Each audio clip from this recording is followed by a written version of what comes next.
ॐ देवानां च ऋषीणां च गुरुं काञ्चन सन्निभम् बुद्धिभूतं त्रिलोकेशं तं नमामि बृहस्पतिम्।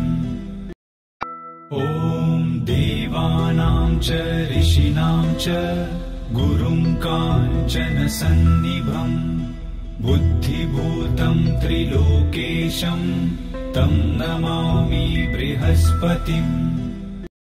ॐ देवानां च ऋषीणां च गुरुं काञ्चन सन्निभम् बुद्धिभूतं त्रिलोकेशं तं नमामि बृहस्पतिम्।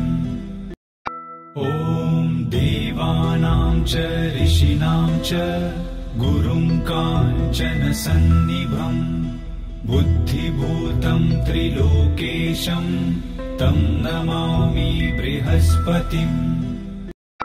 ॐ देवानां च ऋषीणां च गुरुं काञ्चन सन्निभम् बुद्धिभूतं त्रिलोकेशं तं नमामि बृहस्पतिम्।